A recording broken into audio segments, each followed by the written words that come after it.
Everyone thinks geoglyphs are simple messages. They're catastrophically wrong. The Nazca lines perhaps come to mind first. Intricate animals, geometric shapes, etched into the Peruvian desert. But far to the south, in the vast, silent expanse of Chile's Atacama Desert, an entirely different kind of giant watches over the landscape. A solitary, enigmatic figure, stretching over 400 feet long, known simply as the Atacama Giant. For centuries, this colossal human-like figure lay undisturbed, a silent sentinel against the backdrop of one of the driest places on Earth. Its sheer scale is almost impossible to grasp without seeing it from above, a testament to the ingenuity and perhaps the desperation of the ancient peoples who created it. Discovered in the early 20th century, the Atacama Giant, or Cerro Unitas Giant as it's sometimes called, wasn't just a random drawing. It's the largest prehistoric anthropomorphic geoglyph in the world. Imagine the labor, the planning, the sheer will required to carve such a massive image into the earth, visible only from a great distance. The geoglyph itself depicts a stylized human figure, its head adorned with what appear to be two pointed ears or perhaps horns. Its body is rectangular, and its legs are positioned as if in motion. Some say it looks like an alien, others a shaman, a god, or even a calendar. The interpretations are as vast as the desert itself. Unlike the Nazca lines, which are numerous and varied, the Atacama Giant stands alone, the only one of its kind in such grand scale. This singularity deepens its mystery. Was it a one-off creation or a precursor to a grander project never completed? The desert keeps its secrets well. Archaeologists believe the geoglyph was created by the Tiwanaku culture or a related local group, sometime between 1000 and 1400 AD. This time frame places it centuries before the arrival of Europeans, firmly within the period of advanced indigenous societies in the Andes. The method of its creation involved removing darker surface rocks to expose lighter sand beneath, or piling darker stones to create relief. It's a technique seen in other geoglyphs, but the sheer size here is what truly sets it apart. Imagine coordinating hundreds of people without modern tools across such a vast space. The true purpose of the Atacama Giant remains hotly debated. One prominent theory suggests it served as an astronomical calendar.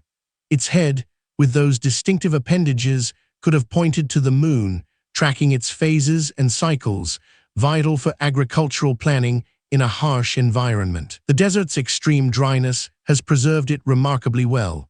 The lack of rain, wind, and vegetation over centuries means the lines remain clear, a poignant message from a distant past, still legible today. It's a fragile masterpiece, enduring against all odds. Another theory proposes the giant acted as a wayfinding marker for ancient caravan routes. Travelers traversing the vast Atacama, perhaps carrying goods from the coast to the highlands, would have seen this monumental figure, guiding their journey across the featureless terrain. It's easy to imagine weary travelers, after days under the scorching sun, spotting this colossal image on the distant hillside. A beacon of hope, a sign of civilization, or perhaps a warning. What stories might they have told about its origin? The idea of it being a deity or a mythological figure is also compelling.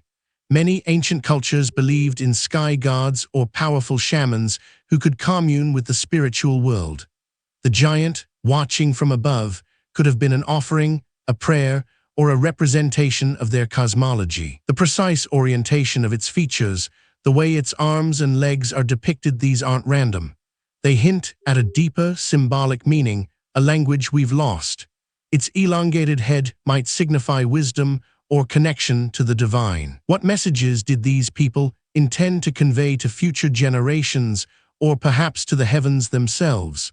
Was it a plea for rain in a land defined by its drought, or a celebration of a bountiful harvest, however rare? Modern technology, like drone photography and satellite imagery, allows us to study the giant with unprecedented detail, yet still, the core questions remain unanswered.